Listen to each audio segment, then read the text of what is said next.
If you're the father, then why does your daughter's birth certificate have another man's name on it?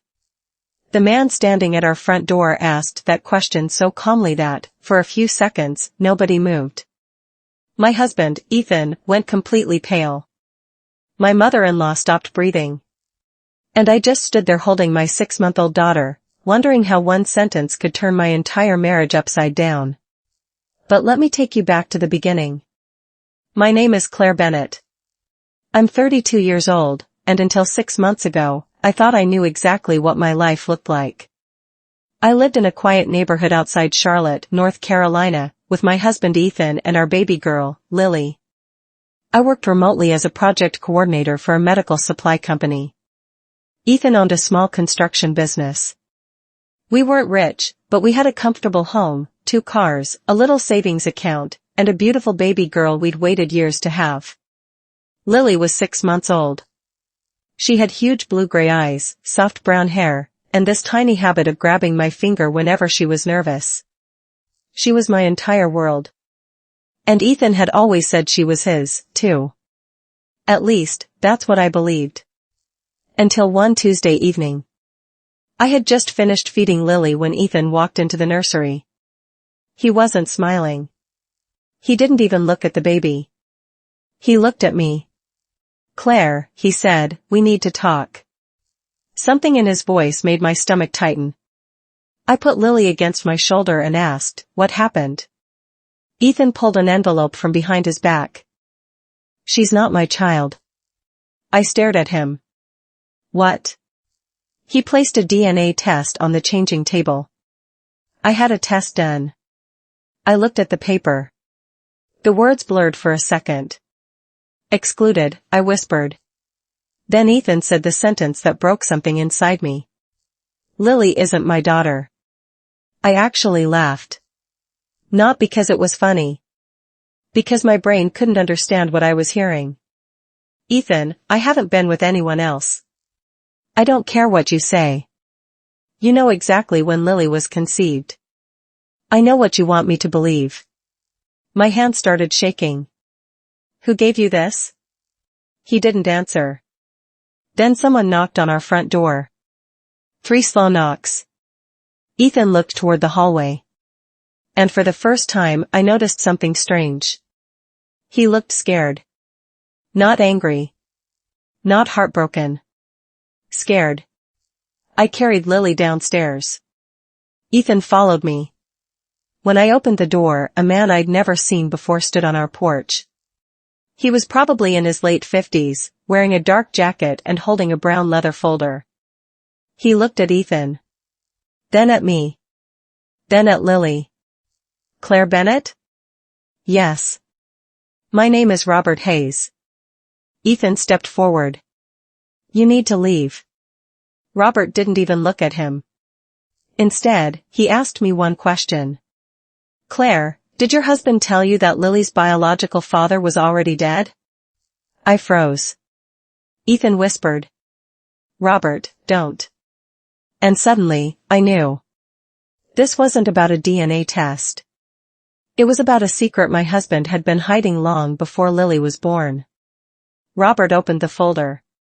Inside was a copy of Lily's hospital birth record. And another document. A document with Ethan's signature. I looked at him. "What is this?" He said nothing. Robert answered for him. "Your husband signed an agreement 6 weeks before Lily was born." My heart started pounding. "What agreement?" Robert looked directly at Ethan. "The agreement that was supposed to make sure nobody ever found out who Lily's real father was." I felt like the floor disappeared beneath me. 6 months earlier, when Lily was born, Ethan had cried. He had held her against his chest and whispered, "My little girl." He had told everyone she was the greatest thing that ever happened to him. So why was he suddenly claiming she wasn't his? Robert handed me another paper. "This is why he wants you to believe that DNA test." I looked down. It wasn't a DNA report. It was a financial agreement. And my husband's name was all over it. 3 years earlier, Ethan's construction company had been nearly bankrupt. He owed more than $300,000. I had no idea. Apparently, someone had rescued his company. A wealthy investor named Marcus Reed. Marcus had one condition. Ethan had to sign a private agreement involving Marcus's family. I looked at Robert. Who is Marcus Reed? Robert's face changed. He was my client. And what does he have to do with my daughter? Robert hesitated. Everything. My knees almost gave out. I sat on the stairs while Lily slept peacefully against my chest. Robert explained that Marcus had a son named Andrew. Andrew had been Ethan's closest friend in college. They had started businesses together. They had also been involved in a terrible accident 5 years earlier. Andrew died. But before his death, he had frozen sperm at a fertility clinic because he and his fiancée were planning to have children someday. I stared at Robert. What does that have to do with me? He looked at Ethan. That's what I'd like your husband to explain. Ethan finally spoke. Claire, I was trying to protect you. I almost screamed. Protect me? You don't understand. Then explain it. He lowered his head. Andrew was my friend. I know. He left something behind. What? A biological sample. My stomach turned. Are you telling me Lily was conceived using Andrew's sperm? Ethan didn't answer. That silence was enough. I looked at Lily. My baby. My beautiful little girl. I suddenly remembered the fertility clinic. The strange paperwork Ethan had insisted on handling himself. The appointment he said I didn't need to attend. The doctor he said was old-fashioned. I had trusted him. I had trusted my husband with everything. Robert sat beside me. Claire, Lily is not Ethan's biological daughter. My eyes filled with tears. But she's mine. Yes. And Ethan knew? Yes. Then why would he suddenly show me a DNA test? Robert looked at Ethan. Because the original agreement expires when the child turns 6 months old. I stared at him. What agreement? Robert pulled out a final document. It stated that Ethan would receive a massive financial payout if he raised Lily as his daughter and never disclosed the circumstances of her conception. The amount was $2 million. My husband had been paid to become my daughter's father. And now that the agreement was ending, he wanted out. But there was more. Robert explained that Marcus Reed had died 2 months earlier. His estate was now being distributed. And according to the documents, Lily was the biological heir to a trust worth nearly $8 million. My entire body went cold. So that's why. Ethan looked at me.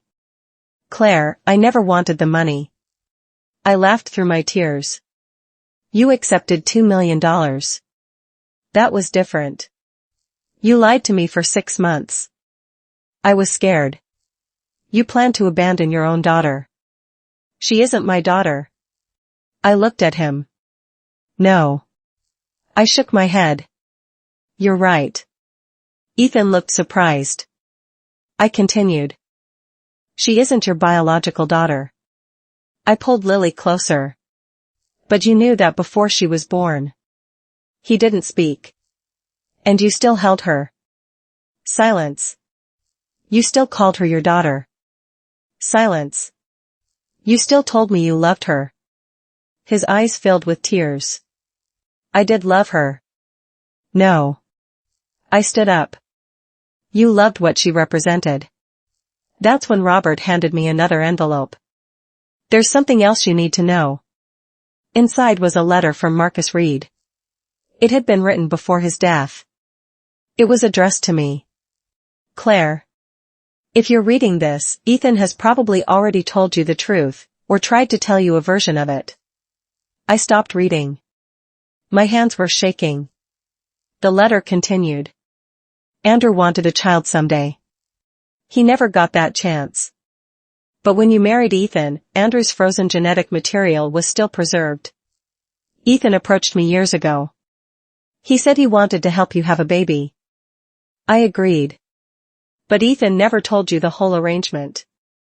The child was never supposed to belong to Ethan. She was always supposed to belong to you. And if Ethan ever tried to abandon her, the trust would immediately transfer into Lily's name. I looked at Robert. Why didn't Marcus tell me himself? He tried. What? He sent letters.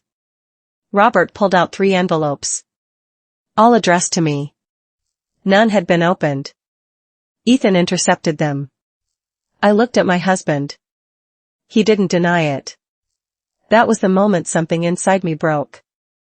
Not because Lily wasn't Ethan's biological daughter, but because my husband had known the truth. He had built an entire marriage around a lie. And when the money was no longer convenient, he had decided to destroy our family. I picked up my phone. I want a real DNA test. Ethan stared at me. What? A legal one. Robert nodded. That was going to be my recommendation. 2 weeks later, the results came back. Lily was not Ethan's biological daughter. But the test confirmed what Robert had told me. Andrew Reed was her biological father. And Lily was the legal beneficiary of Marcus Reed's trust. Ethan's plan collapsed almost overnight. His construction company was investigated. The $2 million he had received was frozen. His attorneys discovered the agreement he'd signed years earlier. And then came the part Ethan never expected. The court recognized the trust. Lily's inheritance was protected. Ethan couldn't touch it. Neither could I without court approval. My husband had spent years trying to secure money for himself. And in the end, every dollar went to the little girl he had tried to deny. The divorce was ugly. There were lawyers. There were accusations. There were sleepless nights. My mother apologized. My father apologized. Even Ethan's mother eventually came to my house. She stood on the porch crying. I didn't know. I told her. You didn't need to know everything. She looked at me. You just needed to believe me when I said I was innocent. She nodded. I know. But forgiveness didn't mean forgetting. I filed for divorce. I kept the house. Lily stayed with me. And the trust remained hers. 6 months after that terrible night, I took Lily to the park. She was almost a year old.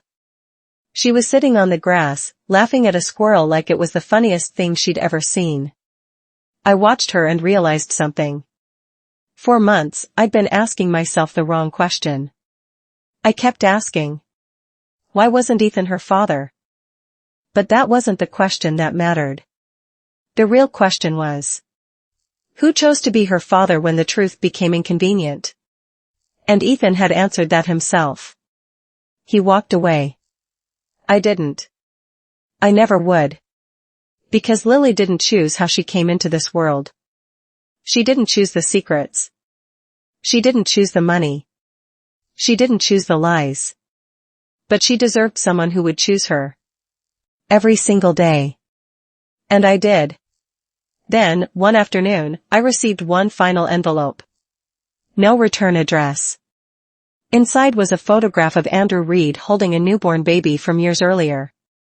On the back, someone had written, he would have loved her. I cried when I read it. Then Lily reached up and grabbed my finger. The same little habit she had since birth. I smiled through my tears.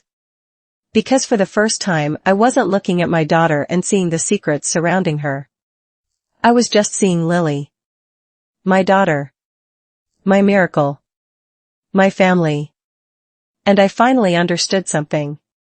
Sometimes the person who claims to be your family isn't the person who deserves that title. Sometimes family is the person who stays when the truth gets hard. And sometimes, the biggest betrayal isn't discovering that someone isn't the father. It's discovering that he knew the truth all along. And still chose to make an innocent child pay for his lie. If this story touched you, take a moment to like this video and subscribe to the channel for more emotional stories about betrayal, family secrets, and unexpected twists. And I want to hear from you. If you were Claire, would you ever forgive Ethan after discovering the truth? Tell me your answer in the comments below. Your comments, likes, and support help this channel grow, and they also tell me which stories you want to hear next. Thanks for watching, and I'll see you in the next story.